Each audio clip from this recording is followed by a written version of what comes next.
Started climbing my pole, she got me locked in on cup though. Cocaine in my nose, they got rose in my cup though. Started climbing my pole, she got me locked in on cup though.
Everybody, welcome back to PSGL. George Morgan here and Jack Pinnat. All the lights are currently lit here on track, and it is go, go, go! Contact through the Mercedes teammate! Denoso with a crafty manoeuvre up the inside. Masterclass from the Chilean. Crucial championship points on offer here. Do not count out Danny Berezne. Longe has done the job. This is for the win between these two. Rasmussen wins the United States Grand Prix. Alfie Butcher wins for the first time ever. Lucas Blakely takes the championship. It's Barry Foreman. Jarno Opmeer is your champion.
Alright, welcome everyone to PSGL PCF4. We've now crossed the halfway part of the season. We're on round 7 here in Saudi Arabia, and I'm joined today by Max Ring. How are you doing?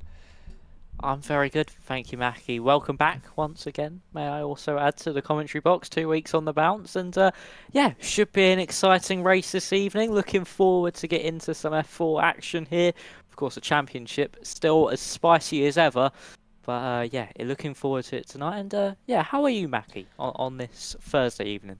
I mean, I'm a little bit tired, but other than that, I'm doing absolutely fine. I'm just looking forward to some good racing, like we saw last week round, where I'm going to be honest, a lot of that race was a bit of a blur until right at the end, where it all turned to absolute chaos. Where, if I just double check, Daniel Gottschalk was able to get his debut win of the season, just honestly, in my opinion, pretty much out of nowhere. Yeah, I feel like it really was. He was down in the lower ends of the points all throughout that race, and then when that safety car came around, it just gave him a whole new lease of life. He just completely turned around his race performance. I feel like once he got into that clear air, and once multiple drivers got into that clear air, they just were able to maybe like just lock into their car better, understand their car better, and everything just seemed to went right for him. We had that battery management to an absolute T during that Grand Prix. Managed to get Samione into 130R in what I can only describe as a gutsy move on the final lap. Could have took them both out of the race. But yeah, for Gottschalk to now propel himself into that championship battle, I think now, yeah, only 19 points behind Justin Ertz. So he's still over a race win away, but that gap is easily... He could easily win this championship now. Of course, the past two races he's done, Japan and Spain, he's got a third in Spain, and of course that race win last time out in Japan. So he's on good form at the minute. He's not finished outside the points. Just needs to be here a bit more consistently, and he can certainly be in the mix for the championship. But for the likes of Dimas and Galanaya, who needed those strong races, yes, Dimas finished fourth, but Galanaya to DNF in that one, that's going to hurt him big time. DNF on the first lap in a race you needed, that's really going to hurt him, and I feel like that could really... We still got a few rounds to go, 5 more rounds left in the season, but certainly for the likes of Galanay and Dimas, they need a strong evening here in Saudi. Yeah, absolutely. And of course, you've got the likes of Justin Ertz as well, who could have extended their championship lead. It's 10 points, but with 16 points for a win, that is definitely something that may not hold for too long, with still 6 races, including this one, left to go. So it looks like our lobby is pretty much ready to go. Everyone's now readying up. So coming into this, obviously, Jeddah is a very long circuit. It's a street circuit. It's very fast with, I think, 27 turns. So anyone in specific you think has an advantage here with that style of track, or not? I mean, Saudi's quite a unique circuit, to be entirely honest. It's very much it's a track where you're either good at or you're bad at. There's not really an in-between for Saudi. That's most street tracks, to be honest, because there's so much of a boundary that you can't cross, unlike some circuits where you've got that runoff. It's really a circuit that's unlike the others, of course, the fastest street circuit on the game and in real life as well. So it's going to be interesting to see. I mean, you could have the likes of Justin be up at the front, so with Galanay as well. This could be a circuit that suits him. But we're really just going into a complete set of unknowns, because it's so fast, it's so demanding of these drivers, that we've not really had a test like this so far in the calendar. So it's going to be, I would say, a level playing field now. Anyone can really shine around this circuit, being so different from the others. So if you had to pinpoint anyone to look out for poles positions or race wins, it's got to be Galanay and Dimas. They've just been on it in their qualifying sessions. Just need to tweak their races slightly. But yeah, those two are really the ones you've got to look out for here this evening in qualifying. All right, let's have a quick look at our track map while our drivers are doing their outlaps. Corniche circuit here in Saudi Arabia. It's 3.8 miles long, 27 turns, and 3 very fast DRS zones, all with their own detection points. It's a very flat circuit as well. You haven't got much elevation, so this could be a very, very interesting race.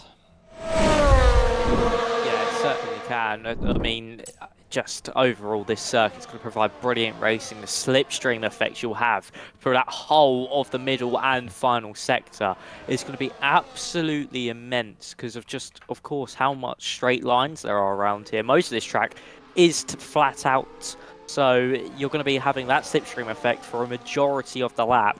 and expect drivers to be gearbox to front wing to gearbox for the whole lap pretty much. Maybe the first sector is when they start to open up that gap, but once that DRS is enabled, then the drivers will be all over each other like a rash. The first driver to be setting a lap time here this evening will be Jan Sverdlik in 15th place currently on these outlap. So we'll see what Jan can do in a nice styled, I would say like a Lotus 2011 livery of the green and gold. But now as we exit out of this final corner, turn 27, of course the circuit with the most corners on the calendar, DRS open here for Jan Sverdlik, using that right hand side to gain as much speed, heading down into turn 1 as possible, braking at 100 meters, down to third gear, hit that first apex curb nicely, ride the second curb as well, doesn't use all the track on corner exit, but nicely done through turn 3, which leads you into 4 and 5. You've got to be pinpoint perfection through 4 to then lead you into 5, and then you enter this tight and twisty section, a bit like the Suzuka races we saw last time out. It's all flat out through here though, and Jan Sverdlik with a very, very tidy first sector of the lap. 31.8 here this evening so far for Sverdlik as he now enters into the long cambered left-hander as you then enter through 13 and 14, sorry, which will then lead you into 15. Turning in while braking, easy to look up that front right, luckily does not, as you now enter down this long straight. DRS open once again as you then aim to get the best run through turns 22 and 23. Down to 6th gear, back on the power, don't run too far wide, easy to invalidate through there. Through 24 and in 25 and 26 is this left-handed straight through 25 there. DRS is open for Sverdlik as he heads up into the braking zone of 27, late on the brakes as you possibly can go. Exafox is retired, he's crashed at turn 6, but DRS open to the line for Jan Sverdlik. This is the benchmark for everybody to beat here in the session. It's a 27.169. Seemed to be a very tidy lap there for Sverdlik, but Dimas instantly beats it with a 27.0. So not too far in front, but still a comfortable margin for Alexander Dimas as Santa Maria goes up into 2nd and Simeone into 4th. Yeah, absolutely. Some very good banker laps we've seen set already. Everyone within about couple attempts of each other. I think there's definitely room to improve, however, as Tonoletto goes onto that provisional pole position ahead of everyone else. Who else coming across the line now? It looks like Galanio is going to be the next across the line driving that orange car. I can't actually remember what team he's a part of because of course we're still using the F1 World cars until until they're confirmed to be equal on the official cars. There you go. It goes on to provisional pole. However, the first driver is the 126. It's going to be a 126.8. And now, obviously, this is really a track where you want to have the ideal position out there. It's a long track, although the lap times are relatively quick. It's very fast. You know, I don't think we're going to really see anyone on that alternate strategy of heading out against everyone else. But we do have 4 drivers in the pit lane who could try it, but I'm not sure it's the best idea around here. Yeah, I mean, this circuit, it's very easy to get all 4 runs in if you're out straight away, because of course we will have that lobby restart. Drivers usually go for the preset for qualifying, the softer tyre preset, give them 4 sets of softs for this session, and just smash those laps out, in and out, into the pit lane, straight back out. You just put on a new set of tyres and get back going. But yeah, I mean, I wouldn't be surprised if these drivers are just going for those free runs. Yes, this circuit does need a lot of confidence that you can build up throughout that session, but if you're confident on the free run strategy, that's something that the likes of Gottschalk, last week's race winner, Bez Naya, who's already got the pole in Hungary, they certainly can do it. But we'll have to wait and see how this goes from. Of course, they'll have less drivers on the circuit to worry about, so they won't have to worry about the traffic or maybe getting impeded slightly. So yeah, it's going to be interesting to see. Of course, when it comes to the race as well, I wouldn't expect many drivers to be on the inverse strategy to everybody else because of the middle and the final sector just being so much DRS and straight line speed dependent that in the race, if you box earlier than someone else and you're on the opposite strategy, say on those harder compounds going to the mediums or the mediums to the hards, you're going to lose so much time compared to the cars in front of you that the undercut pretty much will not be worth it. I think the overcut is definitely very powerful around here. Lucas Besnaya will be starting his lap as these drivers start their first run to the session. But yeah, this circuit is going to be all about confidence, and then when it comes to the strategy, I'm expecting everyone to go the same. Yeah, you've also got the worry about safety cars as well, especially around a circuit like this where it's very prone to having safety cars have to come out just purely due to how close the walls are to the amount of speed that these cars are doing around here. You can very easily lose your rear end through the end of Sector 1, end up in a wall, and then that's your race over. So even though this qualifier is important, I think really for these drivers it's just going to be about surviving the actual Grand Prix when after the sessions are over, of course. Which, of course, we've got 11 minutes left in this session. See Lucas Besnaya on a lap right now. It's looking fairly decent. I didn't see any purple sectors in Sector 1. But of course, the grid's very close right now, so it'd be very impressive to set a purple sector on your first run out. I'm not sure if it's the first run out or whether the first one's invalidated. But yeah, just coming through now, crossing the Sector 2 free line, still valid. 1 minute mark as you go through there, and you go through that second DRS zone across that curved straight that counts as turns for some reason. I'll never understand why track turns are designed like that when we've got a DRS zone on them. We're going to turn 27 now. A little bit of a lock up on that front right. We're going to come onto the exit now, cut across that pit entrance as much as the game lets you. There you go, you're going to cross the line as we are 1:27.1. It's a pretty respectable lap time. Puts him in 5th.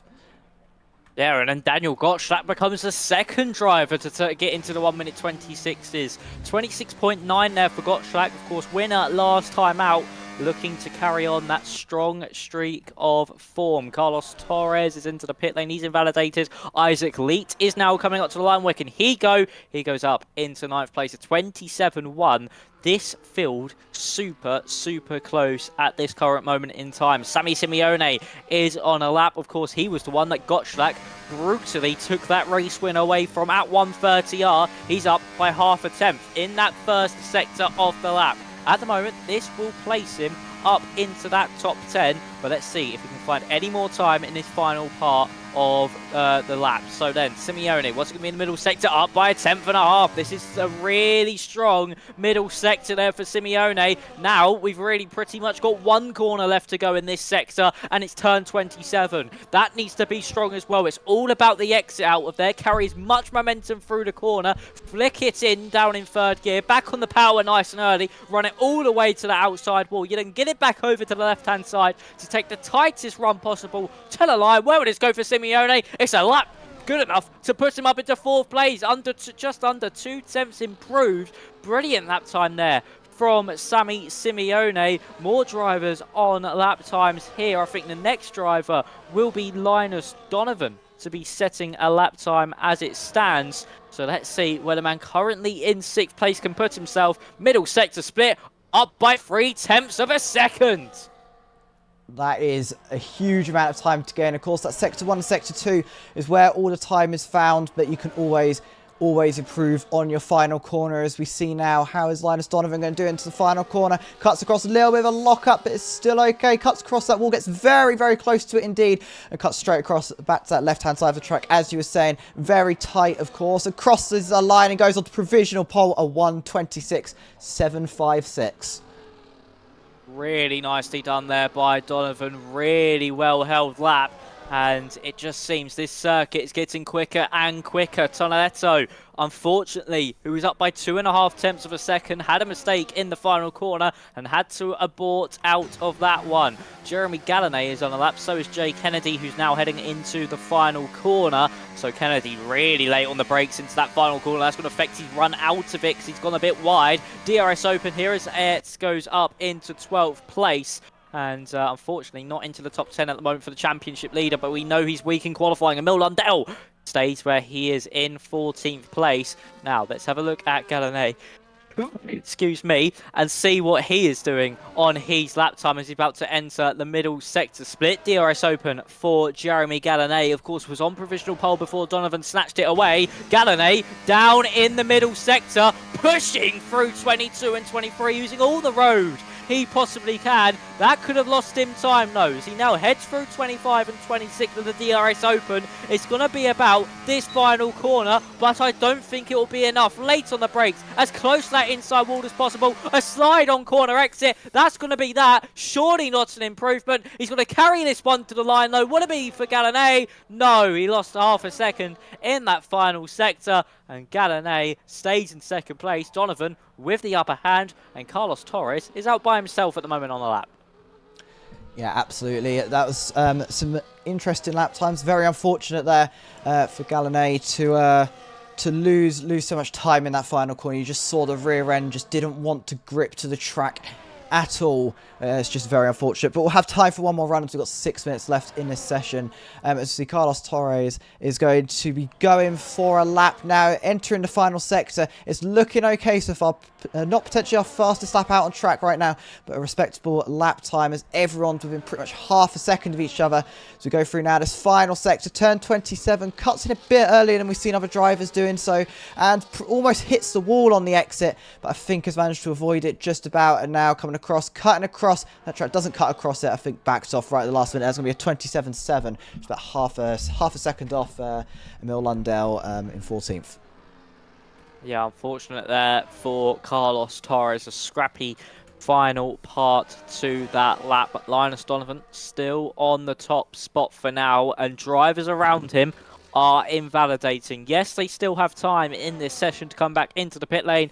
That's exactly what he wants to hear. Drivers making those mistakes on their laps, which crucially for him keeps him at the top of those times. Tonoletto is invalidated. So has Daniel Gottschalk. Lucas Besnaya has as well. Ivan Santamaria, he is on a lap time, but he's not up in that first sector, down by 37 milliseconds. Currently sits in 8th place. Finding him a 10th of a second will promote him up into that top 5. So for Santamaria here, this could be a very strong showing. It'll be DRS open. He heads through turns 20, 21, 19, 20 and 21, through this toboggan-like sector, and he's up by 700ths of a second. Very committed through 22 and 23. Nicely done through there. And now DRS back open once more for Santamaria. Let's see how he chucks it in to this final corner. Braking just after the 100-meter board. Getting the car turned in. Using all the track on corner exit. Has to have a few stabs at it and does slide on the exit of 27. Elects to come into the pit lane. Lost too much time. Just too aggressive on that power. And unfortunately costing him dearly. Isaac Leet, he is on his lap, up by 800ths in the first sector. So now into turns 15 and 16, wide through the first part, through turn 15. Now DRS will be open for Isaac Leach once more to see if he can find any more time in this middle and final sector. Middle sector up by a 10th of a second. This will promote him up into 7th place for now, but very nicely done through 22 and 3. Now as we enter the DRS zone for what will be the final time on this lap, and Isaac Leach can certainly put himself up into that top 5, maybe even higher. Very nice through 27. Probably the best I've seen anyone do it so far in this session. What would it be for Isaac Lee in the pink car? And it's up to 4th place at 26.994. Brilliantly done by the Mercedes driver, and he's now up into 4th place, but now needs to really put the power down to get round the circuit in time. But I think this could be his qualifying over, because I feel like he'll run out of fuel halfway around, and this circuit being so long, if you do it at any slower than full speed, you are not going to make it back in time, and that's exactly what I think will happen to Isaac Leach. With 2 minutes and 50 seconds left in the session, it's Justin Aerts coming out first on these final runs. Your championship leader, only 10 points ahead of Simeone, and currently behind. But we know he's weak in qualifying and strong in the races. This is a circuit where qualifying isn't all too important, is it, Mackie? No, there are places to overtake. Of course, it does still have the characteristics of a street track. There are slightly narrower parts where it will be difficult to overtake. We see that other street tracks where you've got Baku, where of course you've got the castle section really narrows down, but it's nice and wide through the first and the end of the final sectors, you can overtake there. And here as well, it's the same. You've also got the banking to worry about on turn 11, I want to say specifically, where you can really slingshot your way out of the corner and gain a lot of extra time. But yeah, we're just going to have to see what happens here. But yeah, overtaking absolutely possible. Yeah, we'll just see if Justin Ayerts is able to improve from his 12th place. Yeah, that'll be certainly what the championship leader wants, to at least start in that top 10. Currently a tenth away, half a tenth away, sorry, from doing just that. So, for Justin Ayerts, it's going to be all about this final lap of qualifying. Simeone, his main championship rival, currently sits in 6th place. If he finds 0.2 of a second, Justin will out-qualify him. So now, exiting out of that final corner, here comes your championship leader. He needs a champion's lap if he wants to try and take a top 5 start here this evening at the very least. So into turn 1, down to 4th gear, get the car flicked in nicely as you then ride that second curb. Use all the track on corner exit there for Justin as he then heads through turn 3 and now into 4 and 5. This has to be absolutely perfect from him if he wants any chance of a good qualifying run. Now into 7, which then leads you into 8, that double left-hander, then 9, and then finally into 9 and 10. Nicely done there from Justin. Let's see what it's like in the middle sector. Isaac Lee has retired. That is the end of his session. Up by 74 thousandths of a second for Justin Ayerts as he now exits out of turn 11. A bit of a wobble on corner exit, but nothing too major. Won't cost him too much time at all as he now enters 15 and 16. Nicely done through 15. A bit of a slide mid-corner. Donovan's retired from the session. He can't improve on his lap. So it all eyes turn to the likes of Galanay and Gottschalk.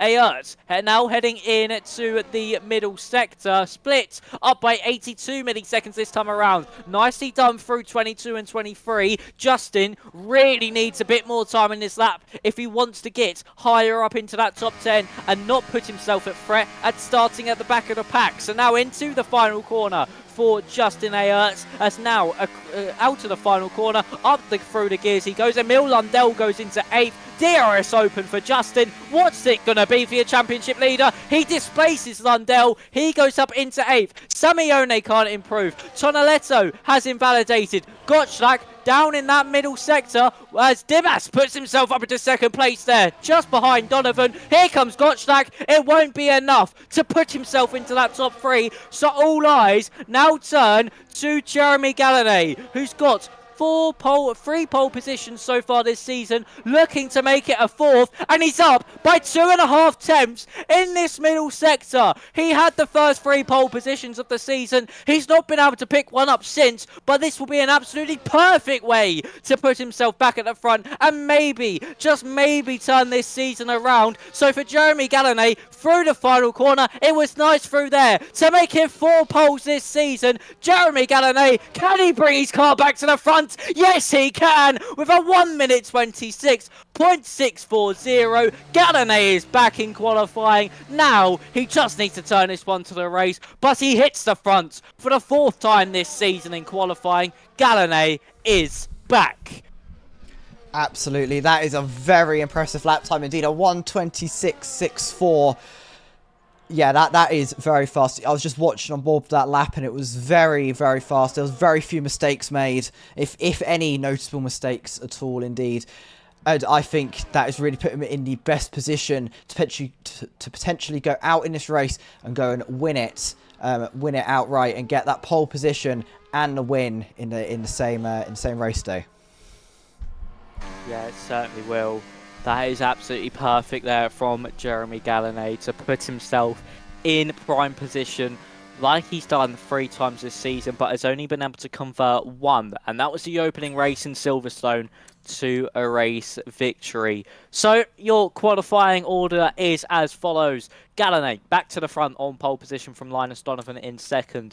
Alexander Dimas in 3rd from Gottschalk in 4th. Leeton 6th. Dustin Vincent in... Isaac Leap 5th. Dustin Vincent 6th, Tonatello in 7th, Simeone 8th, Ayerts in 9th, and then Lundell in 10th. Besnaya is 11th, followed by Santa Maria, Kennedy, Sverdlik, Torres, and Exafox, who rounds out your grid and didn't set a lap time because he crashed on his opening lap. But now, we enter in. Had a big restart to turn those collisions back on. But Mackie was surely in for an absolutely frantic and chaotic Saudi Arabian Grand Prix. It really is still anyone's game. Even Exafox down in 16th can still pull this one back. Yeah, absolutely. We'll just bring you to the commentator's corner until this lobby restart has happened. I won't make the mistake of accidentally leaving the lobby again this time, because I did that last time and that caused me a bunch of issues. But yeah, that was a very good qualifying. I thought, of course, at the top, retiring there right at the end on your final lap, that is just a really unfortunate way for you to lose your pole position. You had no way to combat it, really. You just lose a little bit of the rear end, and that'll be it. That'll be your qualifying session over. But we'll continue to talk about this and bring you the race in just a moment after these ads.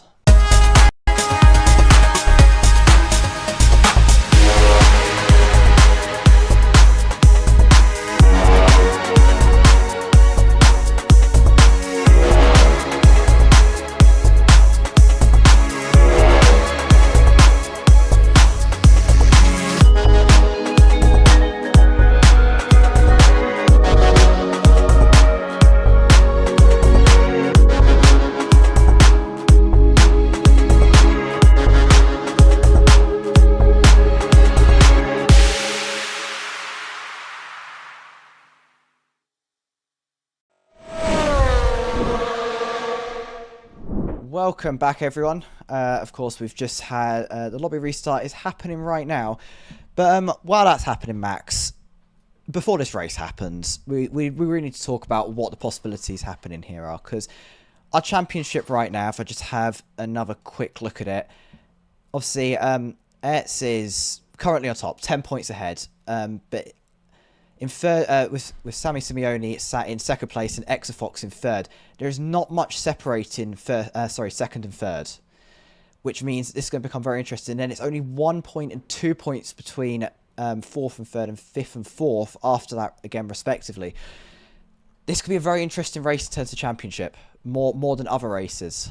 A lot could change just by someone getting a freak win, like we saw last week. Gottschalk getting that win despite being sort of sat down 8th for most of the Grand Prix. We saw him come up into first right at the end. He was leading for a few laps before that.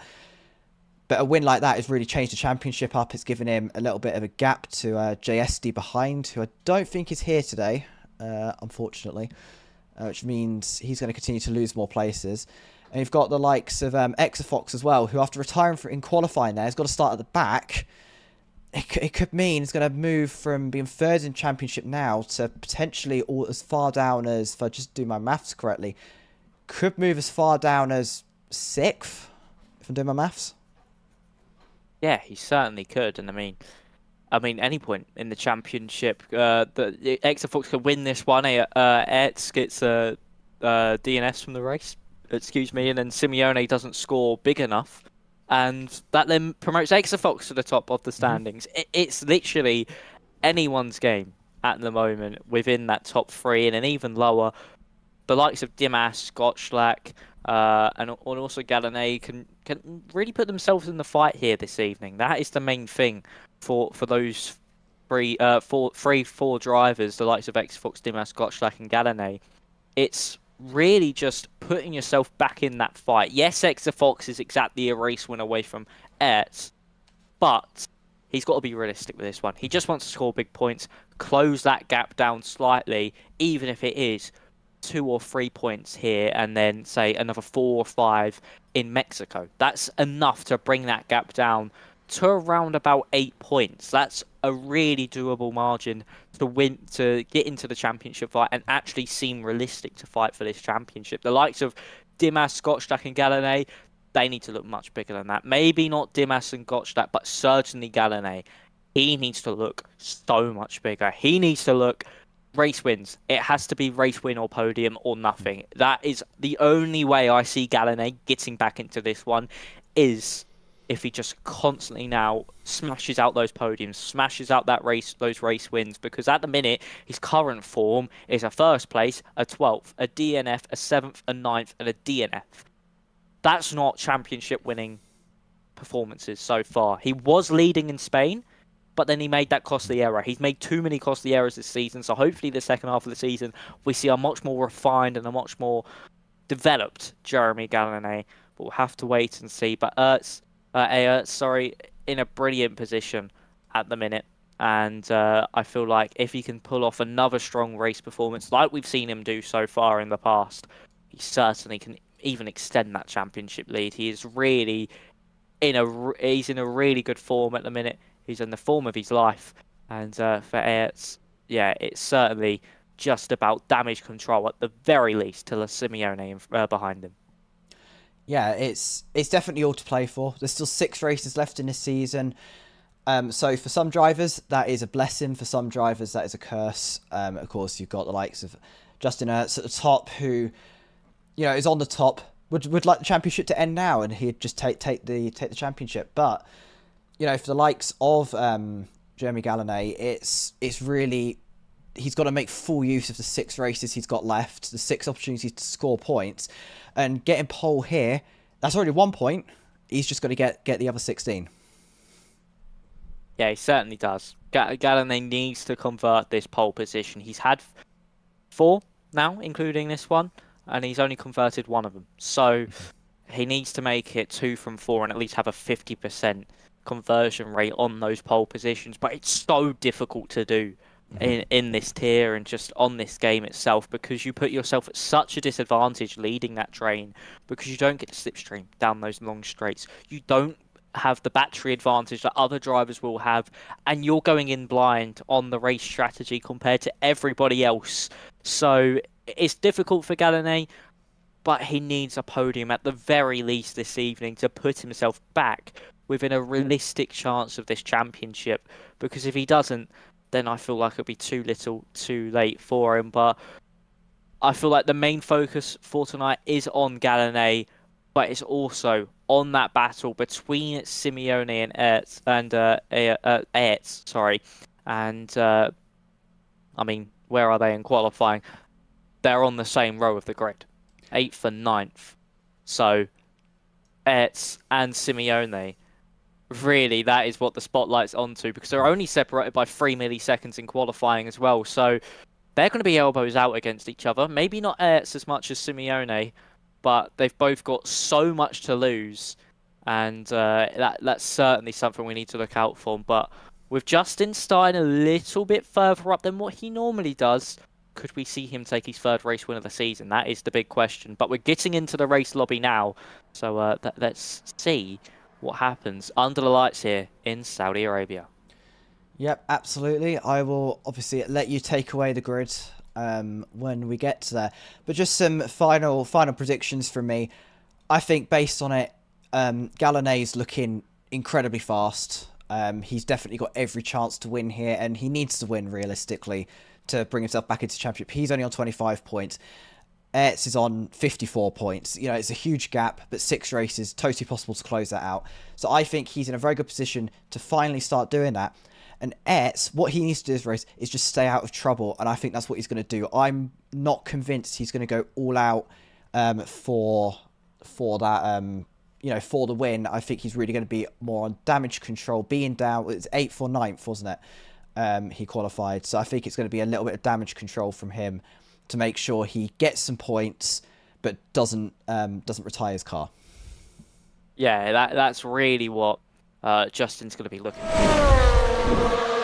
1 or 2 point gains, or even just 1 or 2 point losses. But we're about to get underway here in Saudi Arabia under the lights, and we're underway here in the Corniche. And it's a brilliant start from Gallonay, who takes the lead of the Grand Prix into turn 1. We've got 3 wide between Gottschalk, Dimas, and Isaac Lee. Lee has to go across the road. Gottschalk forced wide by Dimas. Is he going to be able to hold on to this one in 3rd place currently? Yes, he is. Isaac Lee just having to suck in behind Daniel Gottschalk.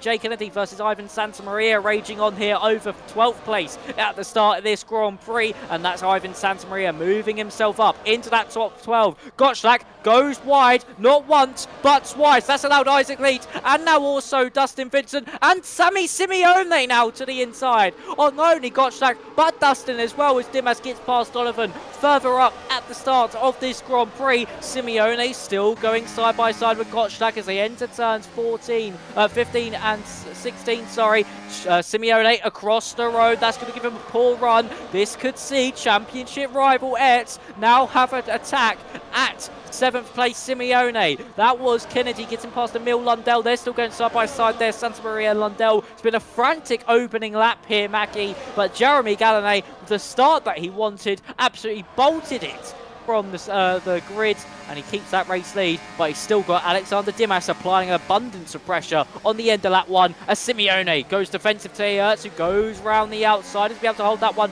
A little bit of contact made, but Gallinet still leading the way from Dimas, from Donovan, from Leach, from Dustin Vincent, and that is the end of your top 5 as Ertz is under pressure from Besnaya.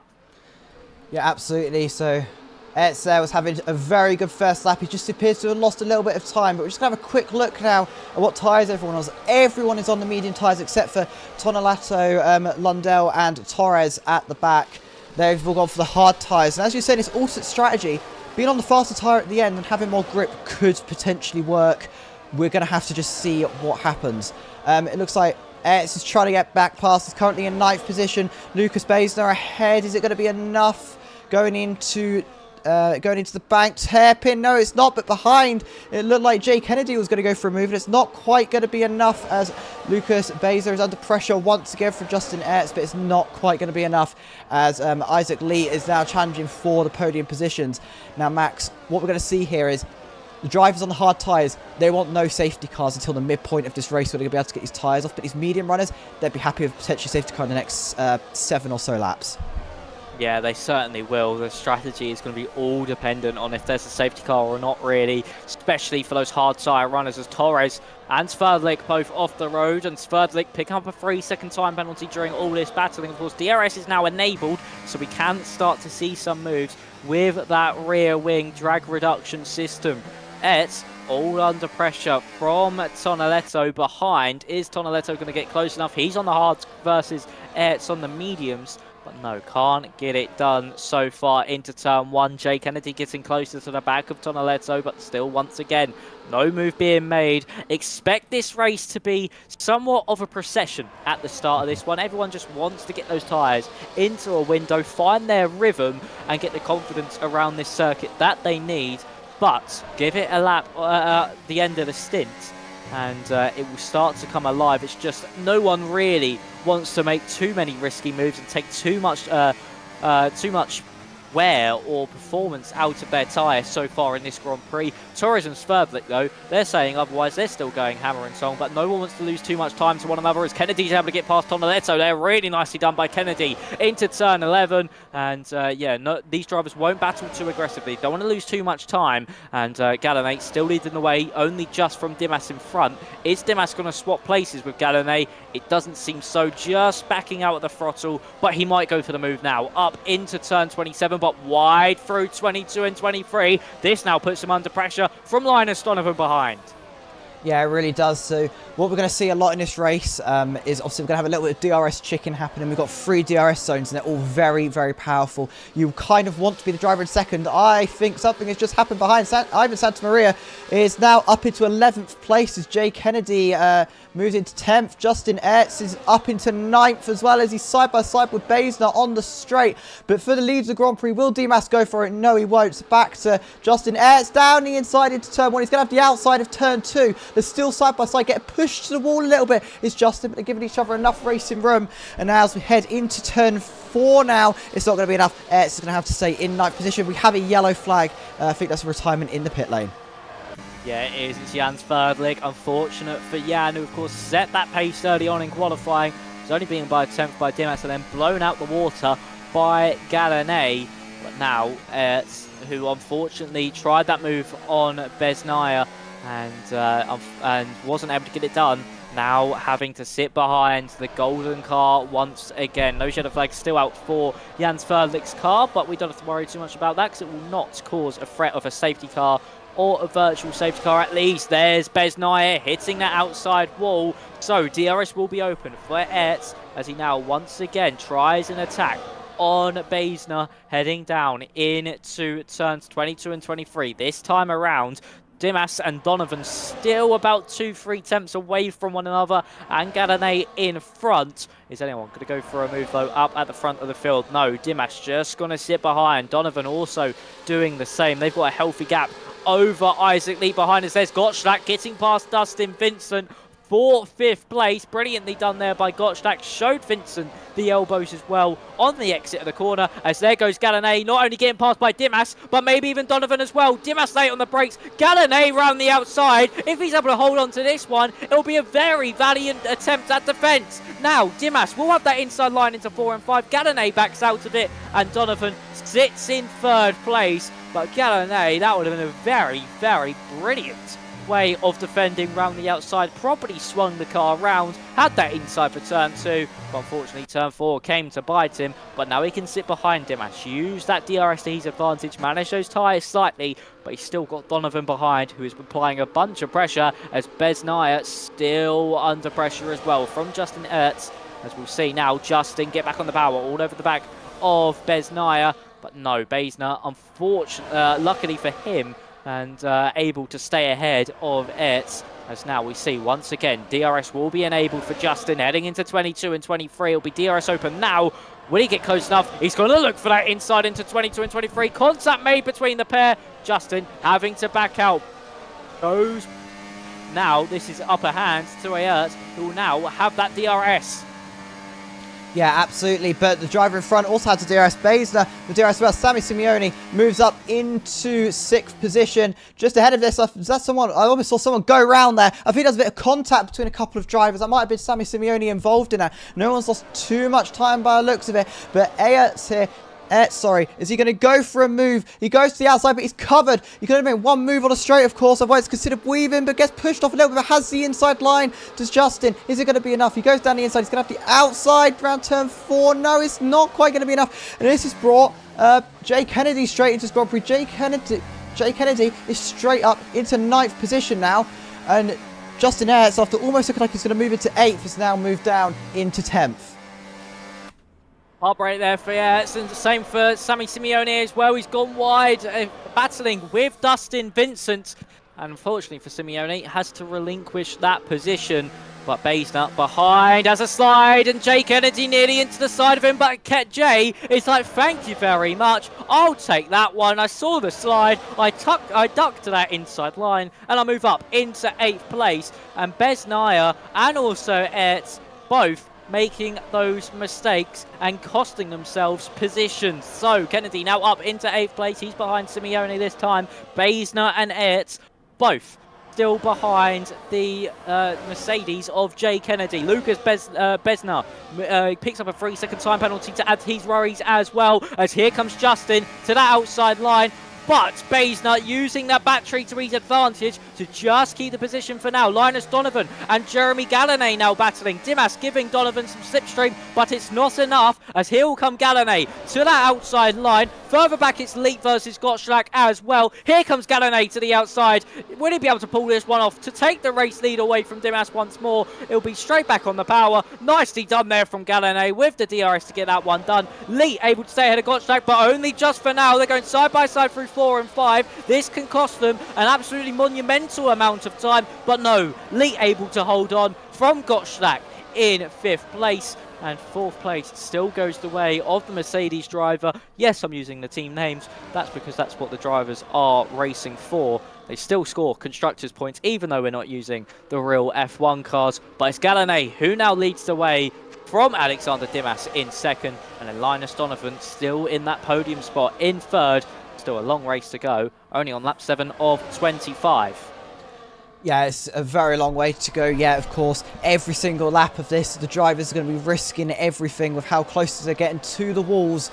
I mean, you can just see on some of these laps how close how tight they get to the walls to gain any part of any bit of time they can to gain an advantage on the car ahead. Donovan now, is he going to do it in this DRS zone, or will he wait? Going through to turn 27 now. He's got the inside line. He's got his same slipstream on Gallané. He's going to go into the lead of the Grand Prix into turn 27. Linus Donovan leads the Saudi Arabian Grand Prix ahead of Jeremy Gallané, and it's going to be Alexander Dimas moves up into second place as well.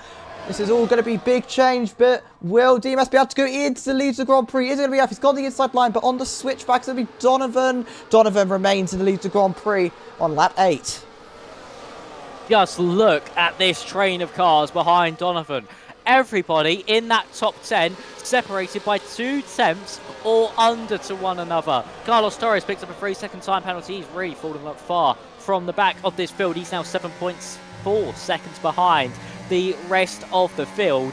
But as we now see the top 3 heading into turn 11, we could even see here maybe a move from that's Jay Kennedy to the inside of Dustin Vincent into turn 7, just like he did to Besnay. Here comes Kennedy once again, but not able to pull this one off as Dustin Vincent fights back. He's saying, no, I'm not having any of that, but actually I think puts Kennedy in the wall slightly, as that's given Dustin a poor run out of turn 16. Can we see Kennedy move himself up into 7th place? This time around, it doesn't seem like he's going to get close enough as it stands, but now back up to that top 3. Gallané with a poor run off the corner. Isaac Lee taps the wall with his left front. That could have bring some wing damage to his car. Is he going to get close enough? No. Battery being used by everyone around him. Gallané getting closer. But there goes Gottschalk. Late on the brakes. Caught by surprise from Isaac Lee, able to just keep out with Jeremy Gallané. Now here comes Leeds again. He's got the run on the exit of the corner. No, Lee into the pit lane,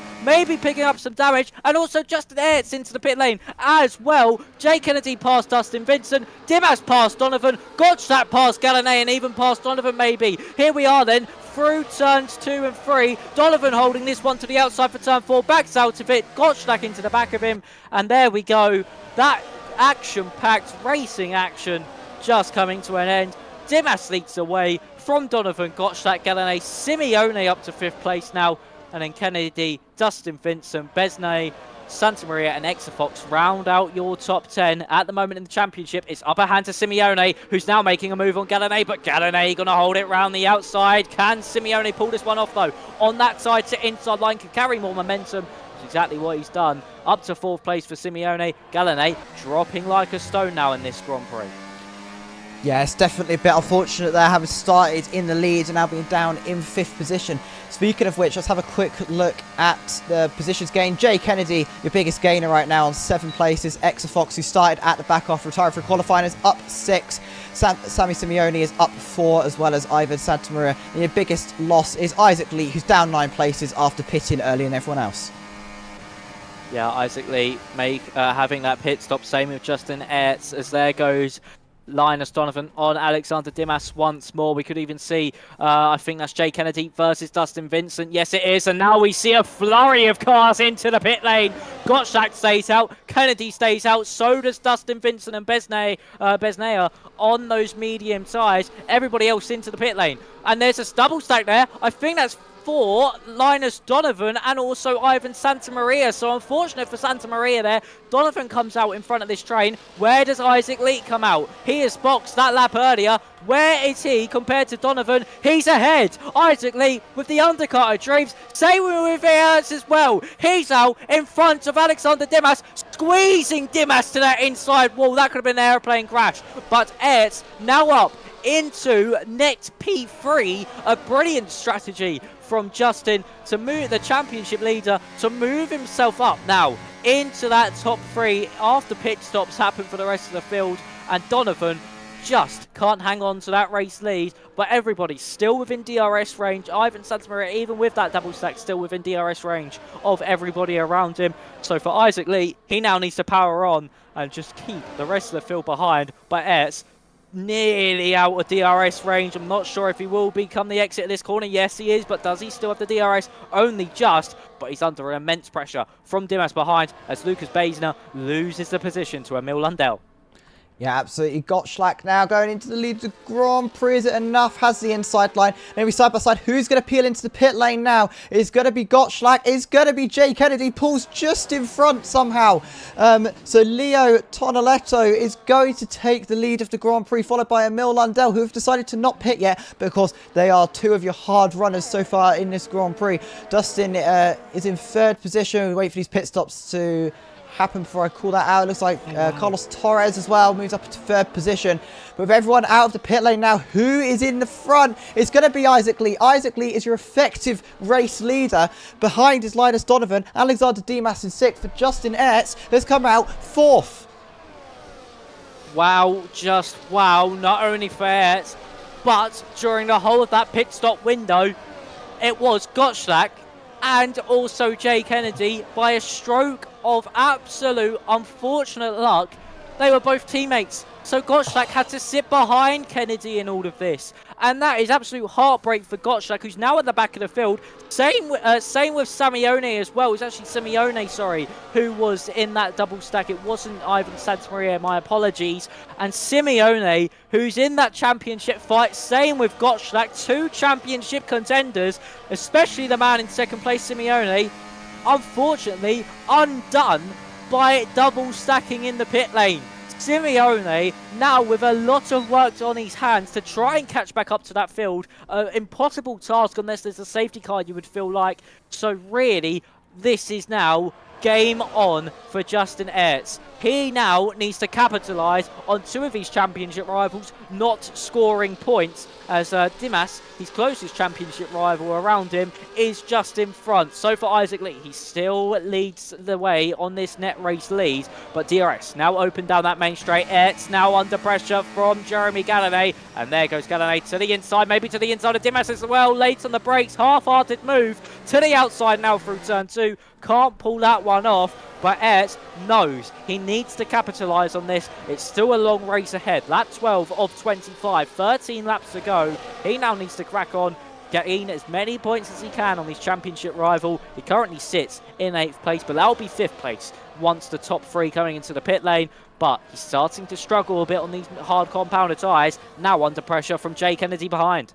Yeah, it's definitely a tyre that's going to be a little bit hard to get into ideal race conditions, and the first driver who's going to be able to do that the quickest is going to be the one who gains the most time, as Emil Lundell goes into the lead of the Grand Prix. But as we know, that's not the actual lead. The effective lead is actually Isaac Lee, who's currently in 4th position, but is the leader of those who have so far pit. And the undercut for him has worked absolutely perfectly, as Jay Kennedy is challenging Justin Ertz here for 8th position. Is it going to be enough to get past him in this DRS zone going towards turn 27? I'm not sure it is, considering Justin Ertz also has DRS. Jeremy Gallinet ahead as well has DRS. Is it going to be enough? No, he's falling back. He's not going to do it, but will Justin Ertz be able to make a move? No, he backs off. As you know, Gallinet makes a mistake, and Justin Ertz almost went for the inside, but the car's in the correct position for defending, and Gottschalk's managed to make one of his places back. Yeah, Gottschalk able to get back past Simeone, but look at that gap to the field, and look at that, 3 wide into turn 1. Donovan now taking that net race lead, with some contract with, that was Alexander Dimas there in turn 1. Luckily, both cars coming out unscathed. Here comes Kennedy looking for an inside move there on Justin Ertz, but unfortunately not able to do so, and actually squeezed so much that Ivan Santamaria is now trying a move through the first sector. You don't want to go side by side through there, Ivan, and he rightfully backs out of that one after some major wheel banging heading through turn 6 and 7. But Ivan having to back out of that one, knew it wasn't worth crashing the car for, and there's still a long race to go. But that relieves some of the pressure of Ertz, as he now is trying to put Gallinet under some pressure to make a mistake. But Justin now needs to build his battery back up in this DRS. He used a lot of it in that opening stage of the race, and will now need to just build it up in this DRS. Of course, still quite a few laps to go is Leo Tonotello, who gets overtaken by Emil Lundell into the final corner. Shouldn't be too long until these hard compound runners come into the pit lane, maybe another 3 or 4 laps, unless there is a safety car. But, they're coming in. Emil Lundell's into the pit lane. Absolutely. It's a little bit earlier than I would have expected.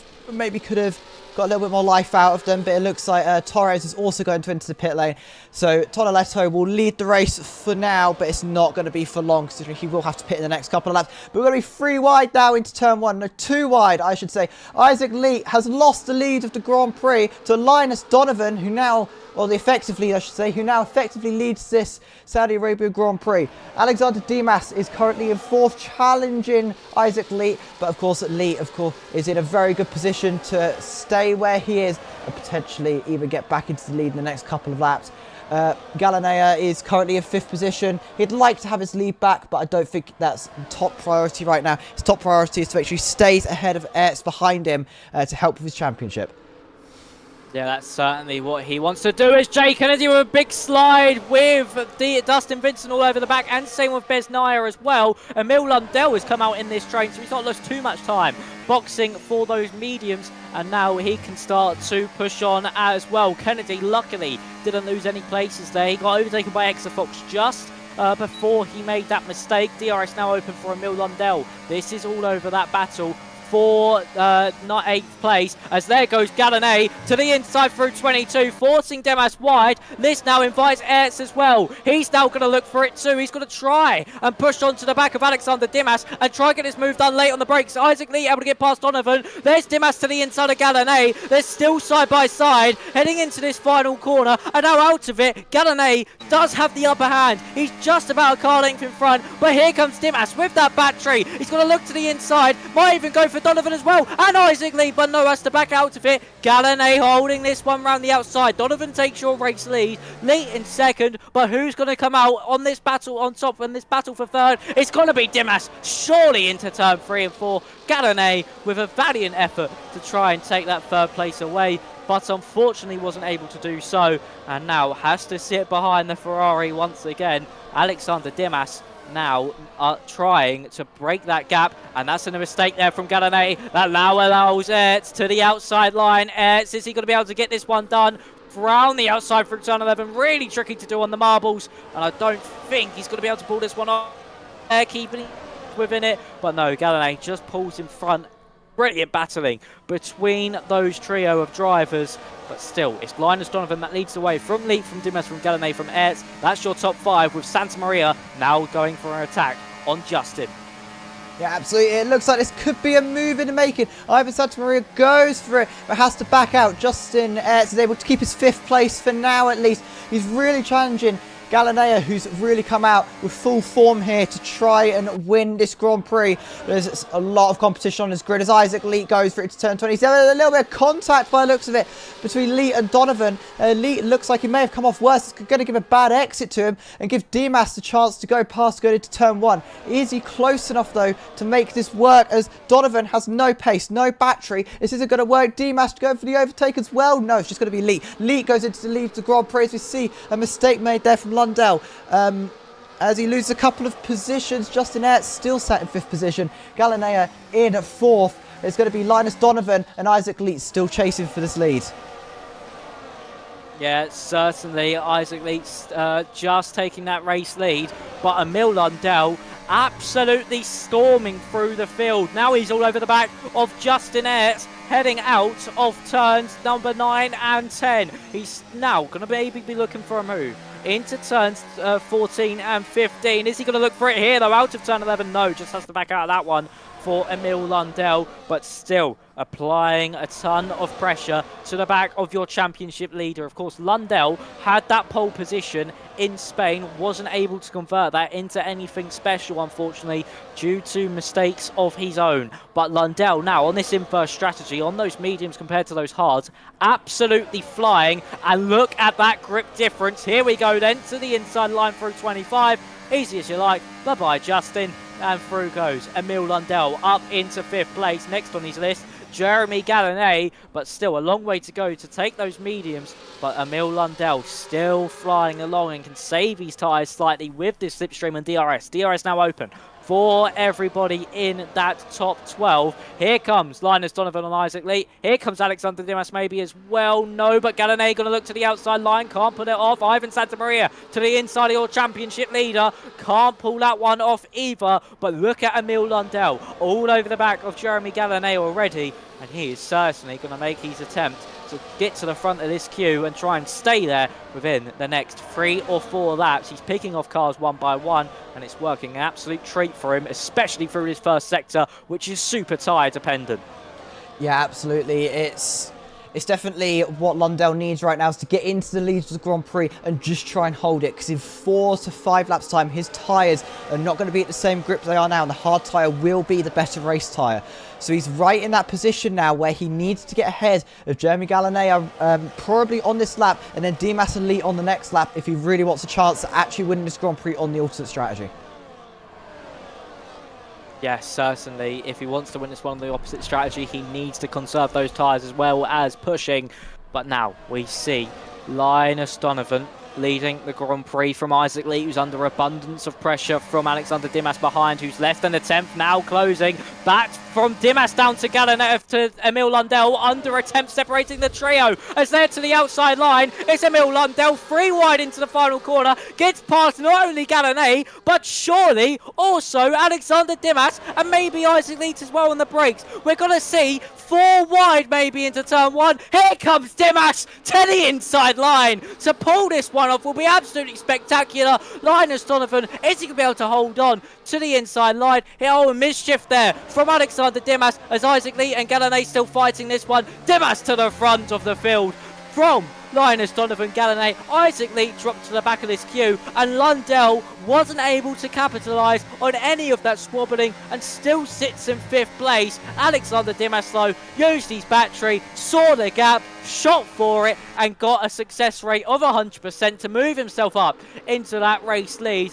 Dimas, what a move that was. Really committed, really brave, and really gutsy to move himself into that race lead on lap 18 of 25. Torres with another 3-second time penalty. But now we go again for it all to kick off on the next lap. Yeah, absolutely. Lundell obviously has used a lot of tyres in that battle to make absolutely no ground at all. Everyone around him just absolutely using the battery to the max, just trying to counter that medium tyre the best that they can in this situation. So Isaac Lee is going to be in 4th position. Is he going to go for a move on Gallané on this lap? I'm not sure he is, but as we go to turn 27, we may see it happen. He's falling back a little bit, but Gallané on Linus Donovan, no, it's not going to be enough. But down the inside goes Emil Lundell. Lundell is going to be into 4th position, but a better exit for Isaac Lee is going to leave him back into 4th position as he goes for the outside line. It's going to be 2 wide, 3 wide potentially going into turn 1. We've got 5 drivers here, all 5 for the lead. 6th driver now. Justin Ertz is back in this battle. They go for the lead. Donovan's going to be in the lead. Alexander Dimas gets pushed out towards that wall. Enough racing from left. And Gallané is going to go through. Emil Lundell goes through a gap that doesn't exist. Contact made between 3 drivers. Gallané is going to lose a lot of time. He's down into 4th position now as Lundell moves up onto the podium steps. He's in 3rd. Isaac Lee, the biggest loser there, down to 5th, sorry. Yeah, really unfortunate there for Lee. And I hope for Gallané. Oh, Gallané. 3-second time penalty, but I hope he didn't pick up any wing damage from that earlier contact with Dimas and Lundell. It was really gutsy from Lundell to try and make it 3 wide down such a narrow piece of road as Besnaya versus Exa Fox, and Besnaya comes out on top. But that was really gutsy from Lundell. He's managed to get past Gallané, but not with a little bit of controversy. Of course, that contact with Dimas unsettled Dimas's car, put him into Gallané. Hopefully the orange V-carb does not have any front wing damage and he's able to push on, but he picked up a 3-second time penalty, and that could certainly be race run from Jeremy Gallané, and championship hopes over. Here comes Justin Ertz. He's going to look to the inside of Isaac Lee. He's now going to switch it to the outside, but late to the inside. Late on the brakes from Isaac Lee. He's tried it. He went for the gutsy move late on the brakes. He's defending against championship leader Justin Ertz now, as there goes Lundell on Alexander Dimas while this is happening. 3 wide between Tonelezzo, Ertz, and also Isaac Lee. Emil Lundell going for the race lead in all of this as well, past Linus Donovan. He's managed to get it done. Tonelezzo gets past Justin Edds and also Isaac Lee in all of this Oh, as well. got spin! And that's Emil Lundell! Emil Lundell with a half spin, hitting the wall, and he picks up front wing damage. That's crucial for this race. Now, the lone survivor, the lone runner on those medium compounder tyres is Tonoletto. He's in 5th place, but for Emil Lundell, it's utter heartbreak. On lap 20 of 25, he makes a mistake, has a half spin, and he's hit the wall, picking up front wing damage. That's his race run, and a chance of a maiden win this season has just gone up in smoke.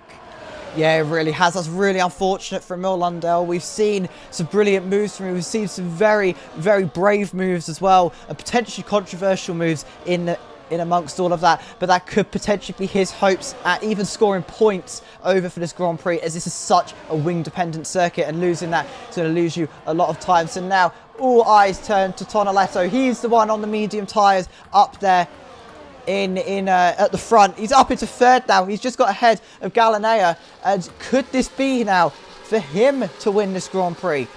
Only time will tell. Donovan and Dimas still ahead. They've still got a chance to make this work out for them on the medium to hard strategy. But Galinea, he's going for a move around the outside of Leo Tonoletto. Is it going to be enough? He switches back for the inside line. Who's going to get the better exit here? It looks like it's going to be very equal. We're going for a section track. You don't want to be side by side here, but it's going to stay side by side as Tonoletto gives Galinea the place. He knows he can take the place later on in the lap. Yeah, he does know that, and he needs to save some battery for this first sector. Gottschalk's That's a retired. crash. Virtual safety car. Oh, that could have spiced things up if it was a full-blown safety car. That's involved. Oh, that was Gottschalk and Simeone involved. Oh, my word. For 2 championship protagonists, this race goes from bad to even worse. So for Simeone, that's now a crash that's put him out of all hopes of getting any championship points. And for Justin Edds, if he's able to pick up a podium here this evening, at the very least, that will be some big points gained in that championship lead. He's, as I say, his closest rival on circuit to him at the moment is Alexander Dimas' DRS is now re-enabled. That's really stopped Tonoletto from getting a passing manoeuvre on Jeremy Galinea, but he's got a good run out of turn 23, and there's the DRS open to the outside line, but Galinea still holding that inside line, and he can fight that one into turn 27, which he will. We won't back out at this one. Galinea never gives up without a fight, but there goes Tonoletto with the battery, with the DRS to move through, and here he comes now on Dimas as well, and maybe even Linus Donovan. Donovan's going to defend that inside line. We're going to see 3 wide. Tonoletto threading the needle, but can't get it done. Dimas though on that outside line, having the slower line through turn 1, and now through turn 2 he goes. There goes Tonoletto on the outside line, and he gets the move done. Really squeezed it, Dimas. Dimas had to avoid that quite rashly to that outside line. But the median runner of Leo Tonoletto up into 2nd place on lap 22 of 25. But with that 3-second time penalty, that is going to hurt his cause a lot. Yeah, absolutely is. He's got to get into the lead and somehow build a gap now if he wants any chance to win this Grand Prix. But this could be over for Leo Tonoletto. Linus Donovan knows he could technically give this position up and let it go down to the penalties if he wants to. But of course, there's always a risk that a penalty could get removed if it was unfairly given due to someone being pushed off the track, which in a race like this, I could see absolutely happening. So they will fight this tooth and nail until the end. We're on lap 22 of 25, going into the 3rd sector now, and it's looking like Linus Donovan may not have enough pace to fight against the medium tyres of Tonoletto, which I'd say we're going to wear off in the next couple of laps.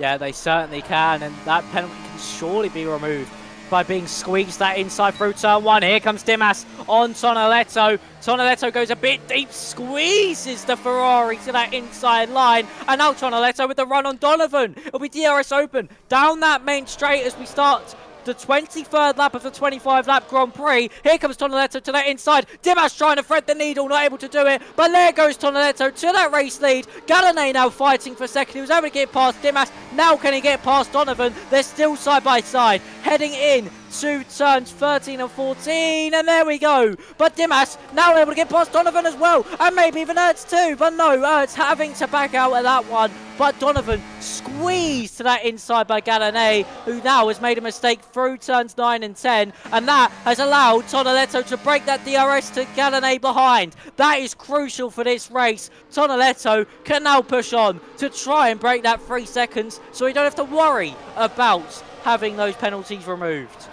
Yeah, this could be the make or break moment in this Grand Prix for Leo Tonoletto. Of course, I've got to say 3 seconds ahead of Alexander Dimas, because of course Galanea also has a 3-second penalty to his name. So Dimas is in a very good position to potentially take the provisional win of this Grand Prix. It's about 1.5 seconds. He's back within DRS. Is Jeremy Galanea. He's just been able to find a little bit of time. I think those medium tyres have either overheated or they're just starting to lose their grip now. They're reaching the end of their life, and this could give the hard runners behind a little bit of an advantage for the final 2 laps. Yeah, it certainly can, as here comes Galanet getting closer and closer, and that's Linus Donovan versus Justin Ertz, and also Santa Maria versus Vincent. Vincent now with the run against Santa Maria. There we go, DRS open, and there goes Vincent. Past Santa Maria there, and now for that fight for the lead, there goes Galanet in front of Tonoletto, swoops back across super aggressively to stop any attack on that outside line. Galanet now hits the front of the field. This is the Galanet we saw in Silverstone in that opening round of the season. He fought back then. He's fighting back now as Tonoletto in second place. Still going to look for this one. Dimas at the moment in the front seat on penalty-wise, but will need to get past Tonoletto at the very least as it stands, because Tonoletto can easily get that penalty removed. But lap 24 of 25, we're nearly at the end of this one, penultimate lap of proceedings, and there's Galanet in front of Tonoletto.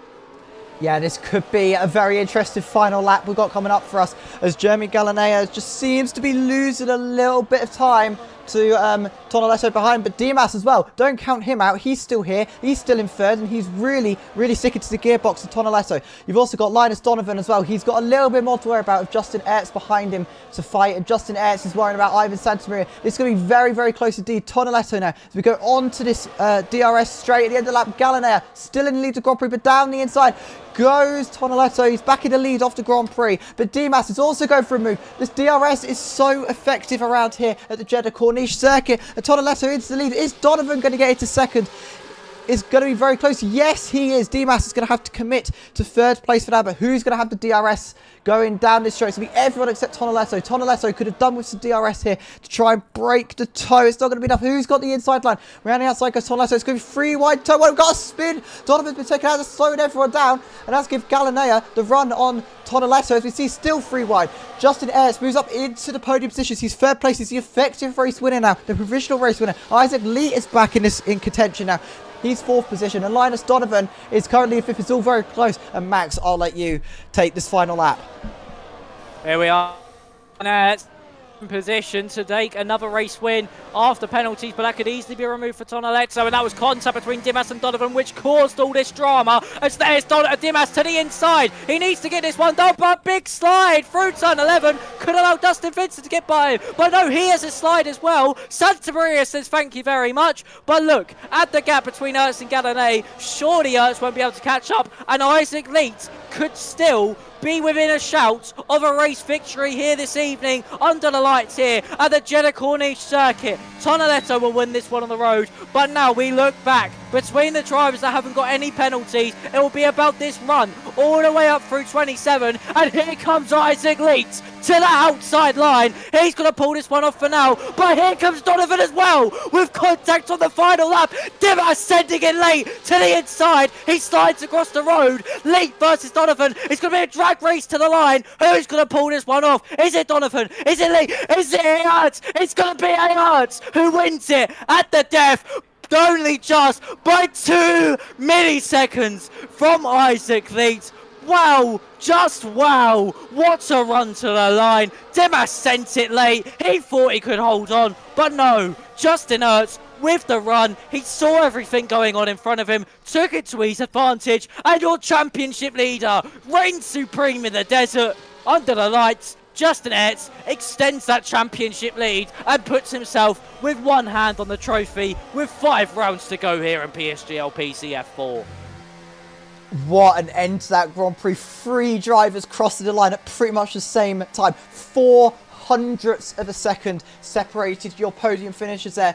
Of course, the two at the top, Tonoletto and Galanea, they have lost positions due to those penalties, which could still be removed. That is only the provisional finishing results. There was contact in that Grand Prix as well that could determine penalties post-race. And of course, Max will certainly let you know as you go into round 8 next time out. But here we go, confirmation now of your final finishing positions.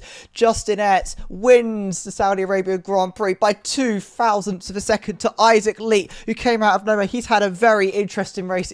Linus Donovan into 3rd position after starting 2nd on the grid. Starting 12th on the grid, but finishing 4th is Ivan Santamaria. A very, very impressive race indeed. Dimas loses a couple of places to go 5th. Tonoletto, after that penalty, goes 6th for Galanea, a very similar story for 7th.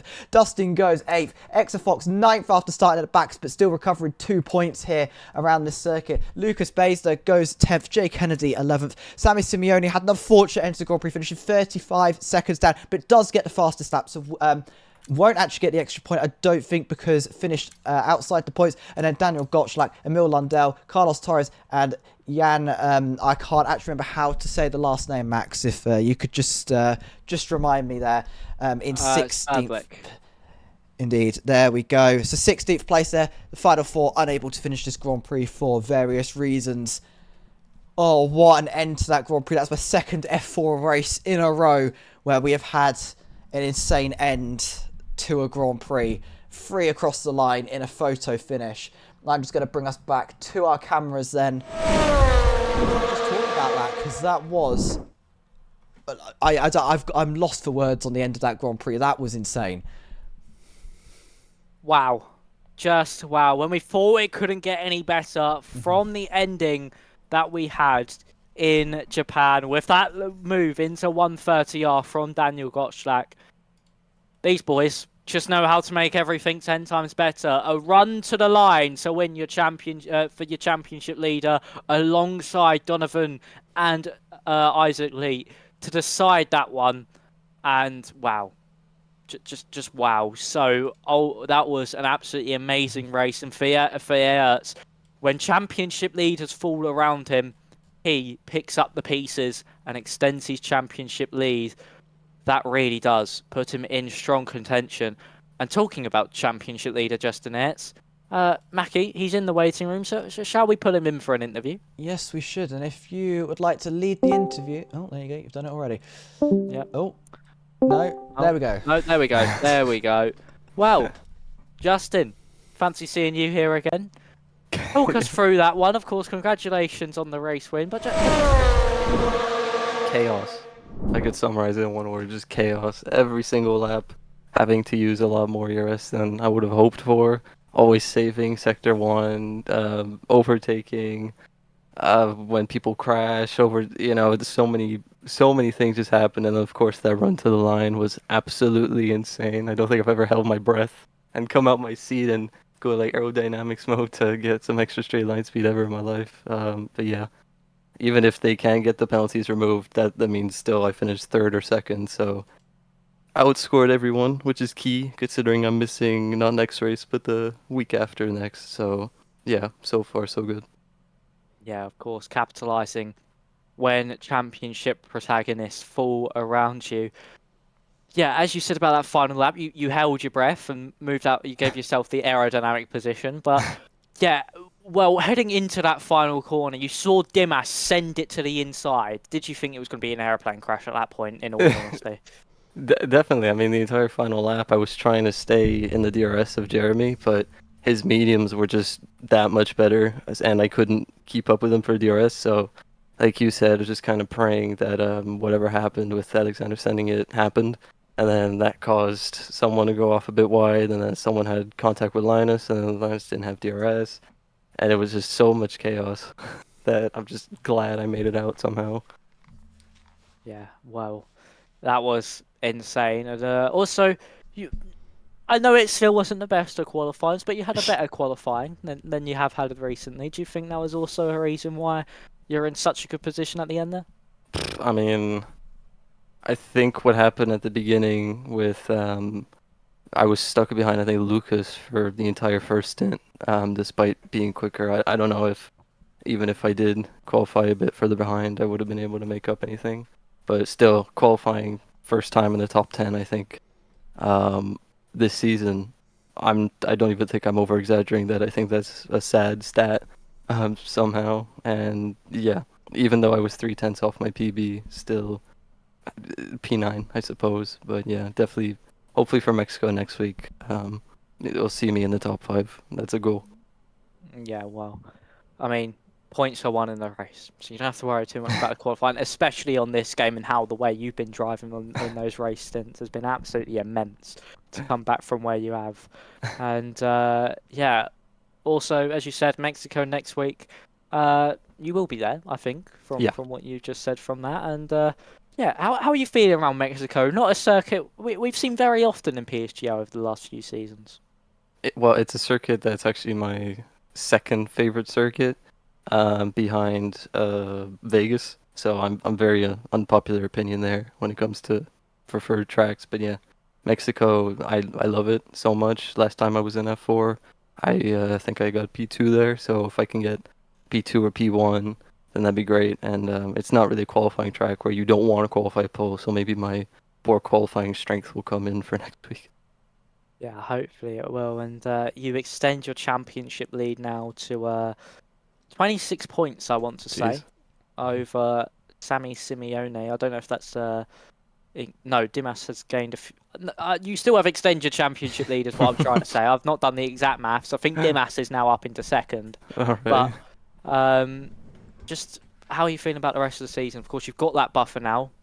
Just looking onto Mexico, damage control there, and then hopefully by the time you miss Monza, I think, then you're still within championship contagonist and at the top of the table. Yeah, that's exactly that. I hope, every single race just to do my best. Like I say, week on, week in, I'm thinking for the bigger picture to maybe go to F3 and maybe in an alternative universe go to F2, but ideally F3 would be nice. So I think what I'm doing so far is good enough for that. And if I can get a championship on top of it, then I guess that's a cheeky bonus. Yeah, absolutely well done though, Justin. And I also did try and work on your last name pronunciation throughout that whole stream. I've heard in qualifying. Appreciate it. Yeah, no worries. And yeah, hopefully we see you back here in Mexico, maybe with another race victory. We never know. Yeah, he was hoping. Well, Thanks, thank you guys. very much, and enjoy your evening. Bye-bye. Right, Mackie, we've also got Linus Donovan as well, looking for an interview. So if I bring him in now, there we go. So, hello, Linus. Can you hear us? Well, congratulations on, I think it was third place in the end, but only just. And yeah, talk us through that one. I don't know where to start. I can start with quali. Yeah, I did a decent lap and then I crashed on the last one in turn 3 because I just thought I would fully send it and hope for the best. So, second position, and then for the race, it went well. Like, up until the last laps, everything went as I had planned in the moment, and there was nothing really going on. But then, I don't know, the medium runners came up because we were going so slow, and yeah, it was just crazy. I don't know how I can explain it. Yeah, and then at the end, I felt someone hit me on the exit, but apparently they didn't on stream, and my engineer's recording decided to stop on lap 14, so I'm pretty fucked for the reports. So yeah. Well, unfortunate there to lose at the line, but still P3 not too bad in terms of overall points being scored there, and I think that is your best of the season. Let me Yeah. try and find it is. standings. So It is. yeah, best of the season, of course, a 10th and an 8th so far. So I mean, if you can keep up that form, that would be very, very nice indeed. But yeah, talk us through that final lap. Of course, you had that contact with Dimas at the start of it, and then you had contact at the end. to the line. What was going on throughout that whole final lap?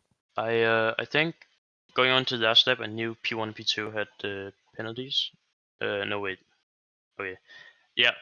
Oh yeah. So I had Jeremy on my outside and Dimas half on my inside, but he backed out and then he went into it again. And I guess Jeremy didn't realize, so he just turned in on me.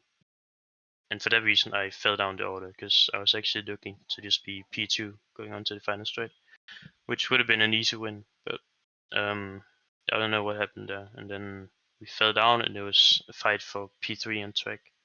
And then I saved the EOS for the final straight, and I went around the outside, and I went very deep. And then on the exit, I don't know. Apparently, I hit Isaac, but I just felt like it was real hooking on the exit, and yeah, I don't know. Then of course I didn't have DRS for the final run to the line, so I missed out on 42,000 or something. Yeah, really unfortunate for that Yeah, final lap for you. unfortunate. You showed so much pace throughout that Yeah. whole race, and Yeah, I mean that's- P3 still something to I'm look happy on about for. my own performance. I know that I deserve to at least have a good chance of winning it, and I tried to keep it clean all the way, but yeah, luck didn't come my way, I guess. I don't know. Go Yeah. on to the next one. I know I have to pace on every single track to do the same, so yeah. Yeah, talking about next time out, we head to Mexico. Yeah. How you feeling around there? You strong? No clue. I haven't touched it yet. I'll get to it in a week's time. But I'm sure I can pull something off Fair and enough. give it a good fight. Well, thank you for your time, Linus, and congratulations on third. Thank you. Maybe should have been a bit more, but your luck just didn't go your way. But yeah, congratulations, and enjoy the rest of your evening. Yeah, thank you, and you too. Thanks for commentating. Yeah, bye. That insightful from our race winner and third place in the race there. And is that who I think it is? Yes. In the inquiries room already. Tonoletto, penalty removal. So, Interesting. the standings could not be... well, they're still unofficial. They were unofficial in the first place, but that makes the race win even more unofficial. So we shall see what happens. But yeah, Mackie, a really interesting race there. But even with a second place finish, Ayertz will still extend his championship lead by quite a margin. Yeah, he absolutely will. That is exactly what a championship leader needed to really extend it out and sort of solidify him in place. With now only 5 races left to go in this season, he's exactly where he needs to be at the end of round 7 now. It's we're really getting on in the season and being ahead by potentially, if that penalty doesn't get removed, I think if it's about 25 points he'll be ahead, assuming Dimas stays where he is as well. It's a really good place to be in. Yeah, it's certainly. I mean, if he's missing a race at some point at the end of the well, not next week, the week after, sorry, then it puts him in a really good position. If he's able to pick up some more points in Mexico, even if it's just damage control and someone wins and he finishes second, he's still a race winner more away from losing that championship lead. So if anything, Monza, he can afford to miss in a sense that he won't lose the championship lead. So it's going to be about his championship rivals to capitalise, but we'll have to wait and see for how Mexico goes next week. But yeah, really good position for Ertz to be into. And for Simeone and Gottschalk, it was a horrid time out there. Yeah, I mean, it really was. It kind of just is how the circuit goes sometimes. So you can get lucky, you can get really unlucky, which just seems to have happened to a few of our drivers. I think it's just unfortunate we had some penalties there that messed with our standings, which, as we said, could potentially get removed. Though the results that we've given you are provisional, and I'm sure next week when Max is here, we'll give you the final results. Yeah, I certainly will, because I'm expecting a lot of changes maybe, but yeah, moving on to Mexico next week. Yep. That'll be certainly a race to look out on. And I don't know if you'll be with me, Mackie. I think Myth might be back for next time out. So anyway, pleasure to have you in the commentary box with me again. Yeah, absolutely. Same to you. Thank you for having me. And I'm not even sure if I'm available next week. We'll have to see. But Max, it's been an absolute pleasure this stream. And yeah, any final words you've got before we end it? I mean, wow, just what an ending that was. Absolutely insane way to finish that one. To how somehow upstep what happened in Japan. That was just even better. But yeah, thank you all for watching as well at home and giving me and Mackie the support here in F4. It's highly appreciated. And showing these drivers of what they're capable of, because it is really good racing, even if they're in a lower tier than the esports drivers. But these guys are the stars of the future, so maybe see them in a few years. But yeah, and once again, thank you, Mackie, for stepping in late. It was originally meant to be Corey, I think. He dropped out because of issues, and then you stepped up to the plate. So yeah, very, very happy for you to join me in the commentary box once again. Absolutely. Well, thanks everyone for watching, and that was PSGL PCF4 round 7 around Saudi Arabia, and we will catch you next time. Goodbye.